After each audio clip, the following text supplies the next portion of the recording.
ठीक है, फॉर्मेट सबको याद है, पर्टिकुलर अमाउंट पर्टिकुलर अमाउंट। अब हम लोग मेंशन करते हैं कौन सी चीज क्या आ जाएगी, क्या किसका अकाउंट बनाए हम लोग, ट्रेडिंग और पी&एल का। तो ट्रेडिंग और पी&एल में कौन कौन से आइटम जाएगी वो देख रहे हैं हम लोग। क्या दे रखा है, ट्रायल बैलेंस दे रखा है आपको, ट्रायल बैलेंस की डेबिट साइड दे रखी है और ये क्रेडिट साइड। तो ट्रायल बैलेंस से अभी क्या इनर सब अंदर की बात है, ट्रायल बैलेंस से जो भी अंदर जाएगी वो हमेशा कहाँ जाती है, एक ही अकाउंट में। कौन कौन सा, ट्रेडिंग और या तो पी&एल में या फिर बैलेंस शीट में। आज इसमें हम लोग पहले पढ़ लेते कौन कौन से आइटम कहाँ कहाँ क्लासीफाई करते हैं हम लोग, कौन से आइटम कहाँ जाने आपको। अब ड्राइंग कहाँ जाएगी आपके, बैलेंस शीट में। किस साइड जाएगी, लायबिलिटी साइड में, कैपिटल में से लेस होगी, है ना। ड्राइंग का मतलब क्या था आपको याद है, ओनर जब अपने बिजनेस में से पैसा विड्रॉ करता है उसे कहते हैं ड्राइंग। फिर इंश्योरेंस, आपने इंश्योरेंस ले रखा होगा, जैसे कि अपनी दुकान का, फैक्ट्री का भी ले सकते हैं और ऑफिस का भी ले सकते हैं। अगर ऑफिस का ले रखा है तो इनडायरेक्ट एक्सपेंस हो गया और फैक्ट्री का ले रखा है तो डायरेक्ट एक्सपेंस। अब नॉर्मल इंश्योरेंस से अगर कुछ भी नहीं लिखा था हम लोग कौन सा मानेंगे, इनडायरेक्ट एक्सपेंस। तो कहाँ जाएगा आपके पी&एल में। सारे ऑल इनडायरेक्ट एक्सपेंस कहाँ जाते हैं आपके पी&एल में, ऑल डायरेक्ट एक्सपेंस कहाँ जाते हैं आपके ट्रेडिंग अकाउंट में। ये दो चीजें याद रखनी है। फिर जनरल एक्सपेंस कहाँ जाएंगे आपके, ट्रेडिंग में नहीं, पी&एल में। फिर रेंट एंड टैक्सेस कहाँ जाएगा आपका, ट्रेडिंग में, पी&एल अकाउंट में ना, क्योंकि क्या रेंट एंड टैक्सेस। लाइटिंग किसकी देगा, इसने ब्रैकेट में दे रखा पर्टिकुलर की, लाइटिंग किसकी है, फैक्ट्री की। तो फैक्ट्री क्या है, डायरेक्ट एक्सपेंस में आता है, तो लाइटिंग क्या हो जाएगा, ये डायरेक्ट एक्सपेंस है, तो कहाँ जाएगा आपका ट्रेडिंग अकाउंट में। फिर ट्रैवलिंग एक्सपेंस, जैसे कि मैं चंडीगढ़ में रहती हूँ और मेरे को जालोर में भी माल अपना सप्लाई करवाना है, तो कैसे करवाऊंगी, अपने एजेंट्स को ट्रैवलिंग एक्सपेंस दूंगी, मैं उसको बोलूंगी तुम लोग जाओ अपना माल को लोगों को तक बताओ, तो उसमें जो भी खर्चे किए अपने गुड्स को बेचने के लिए वो सारे कैसे खर्चे, इनडायरेक्ट एक्सपेंस। तो ट्रैवलिंग एक्सपेंस क्या टाइप का, एक इनडायरेक्ट एक्सपेंस, तो कहाँ जाएगा आपके पी&एल अकाउंट में, डेबिट साइड। फिर कैश इन हैंड, मतलब आपके पास कितना कैश पड़ा है, इंस्टेंट कैश कितना, लिक्विड कैश कितना है, तो कहाँ जाएगा आपके बैलेंस शीट में, असेट साइड, क्योंकि कैश क्या आपकी असेट्स है। फिर बिल्स रिसीवेबल क्या आएगा आपके बैलेंस शीट के asset side. Capital balance sheet के लायबिलिटी साइड में, बिल्स पेबल बैलेंस शीट की लायबिलिटी साइड में, क्रेडिटर्स बैलेंस शीट के लायबिलिटी साइड में। आपको एग्जाम में क्या लिखना है, हमेशा लिखना आगे, जैसे बिल्स रिसीवेबल है तो छोटा सा लिखना है कि BS, है ना, मतलब कि बैलेंस शीट में जाएगा। आई चीज में क्रेडिटर्स भी बैलेंस शीट में जाएगा। डिस्काउंट रिसीव हुआ, मतलब एक तो था हम किसी को डिस्काउंट देते तो खर्चा हो गया, अब आपने भी किसी से माल खरीदा होगा, उसने आपने एक साथ में एक लाख की सेल खरीदी है, परचेज की है, तो उसने आगे वाले खुश होकर आपको 5% का डिस्काउंट दे दिया, तो आपको डिस्काउंट मिला, तो आपको क्या होगा, वो इनकम हो गई। तो ऑल इनडायरेक्ट इनकम कहाँ जाएगी आपके पी&एल अकाउंट में, डायरेक्ट इनकम ट्रेडिंग में और इनडायरेक्ट इनकम पी&एल में। तो डिस्काउंट रिसीव किया, आपकी इनकम एक टाइप की, पैसा मिला आपको, फायदा हुआ, तो कहाँ जाएगा आपके पी&एल के क्रेडिट साइड। फिर परचेज रिटर्न, परचेज कहाँ आता है, ट्रेडिंग अकाउंट में, तो परचेज रिटर्न भी आएगा ट्रेडिंग अकाउंट में, परचेज में से लेस होगा परचेज रिटर्न, जिससे आएगी नेट परचेज। फिर सेल्स पी&एल के क्रेडिट साइड। सन्ड्री डेटर्स, मतलब कि टोटल डेटर्स कितने हुए पर साल में, टोटल डेटर्स कितने हैं ये, तो डेटर्स कहाँ जाएंगे आपके बैलेंस शीट के असेट साइड में। फर्नीचर भी बैलेंस शीट के असेट साइड। ओपनिंग स्टॉक मतलब स्टार्टिंग में हमारे पास कितना स्टॉक है, तो कहाँ जाएगा, ये कौन से आइटम कहाँ जाएगी, ये जाएगी हमारे पास ट्रेडिंग अकाउंट में डेबिट साइड। तो ये पहली चीज मिल गई, हम लोग क्या लिखेंगे, टू ओपनिंग स्टॉक, साथ में लिखते रहना भी है ना, समझ के, साथ में तीन, क्या क्वेश्चन पढ़ के या तो डायरेक्ट इसमें लिखो, या फिर क्या अगर क्वेश्चन पढ़ोगे और अपने पास में क्या ट्रेडिंग और पी&एल बनाओगे और साथ में 2-4 लाइनें छोड़ के बैलेंस शीट भी बनाओगे। अच्छा, जो चीज समझा रहे वो फटाफट लिख लो, है ना। फिर जो देखना कुछ भूले तो नहीं हम लोग, ओपनिंग स्टॉक कितना है, 40,000 का। हमेशा तीनों अकाउंट साथ में बनाने की कोशिश करना, फिर फटाफट आइटम ट्रांसफर करते रहना। अब परचेज हमने पढ़ा था, परचेज रिटर्न भी है, तो क्या लिखेंगे हम लोग, टू परचेज कितने की है, 1,60,000 की। फिर less purchase return, purchase return कितने का अपने पास, 8,000 का, तो आउटर कॉलम में कैसे आ जाएगा,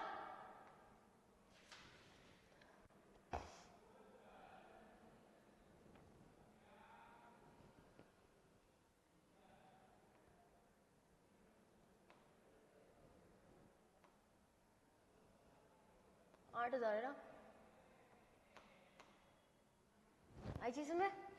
फिर सेल्स रिटर्न, तो हमने पढ़ा सेल्स थी यहाँ पे, ये रही, तो क्या जाएगी बाय साइड में सेल्स आती है, तो बाय सेल्स कितने की है? सेल्स आपकी 4,40,000 की,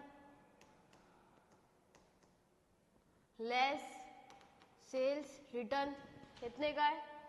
6,000 का। कितना हो जाएगा? 4,40,000।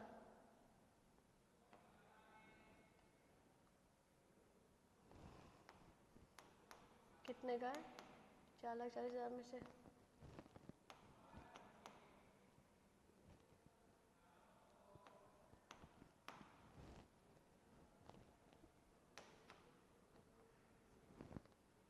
आई चीज समझ में दिख नहीं रहा है ना आपको? 6,000। कैरीज इनवर्ड और आउटवर्ड। कैरीज इनवर्ड क्या आपका डायरेक्ट एक्सपेंस और कैरीज आउटवर्ड क्या आपका इनडायरेक्ट एक्सपेंस। तो कैरीज इनवर्ड कहाँ आएगा आपके?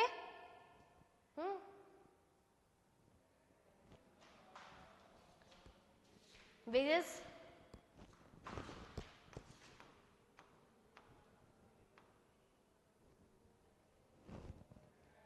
सैलरी का जाएगी आपके P&L में 84,000।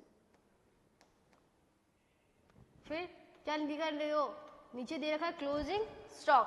तो क्लोजिंग स्टॉक ट्रायल बैलेंस के बाहर दे रखा है, तो कहाँ कहाँ जाएगा? दो आइटम, एक तो आपके ट्रेडिंग अकाउंट और एक कहाँ जाएगा आपके बैलेंस शीट में असेट साइड। ठीक है, क्लोजिंग स्टॉक कितना आपका 35,000 का।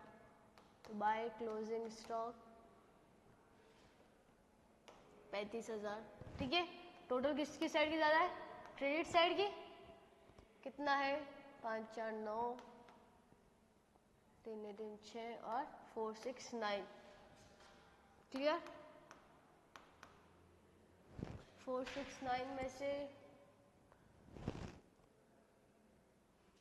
Opening stock 40 plus 84 1,24,000 plus 152 5 6 276।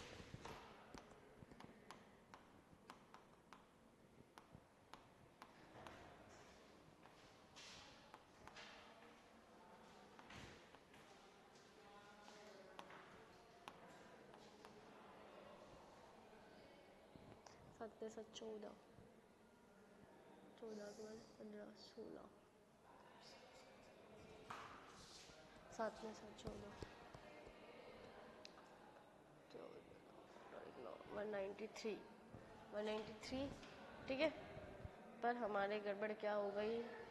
193 में से 7 हो गया 1 7 बाद 8 और 7 के बाद 8।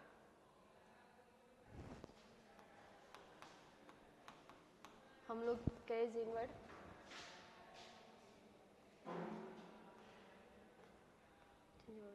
हासिल के एक साथ और 283 200 माइनस 469 10 में से 2 गए 8 इधर आ गए 7 7 में से 3 गए 6 4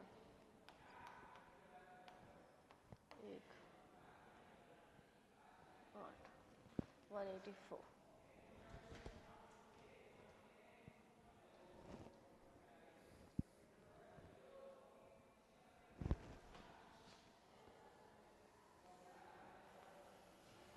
आपका ट्रेडिंग अकाउंट तो क्लियर हो गया।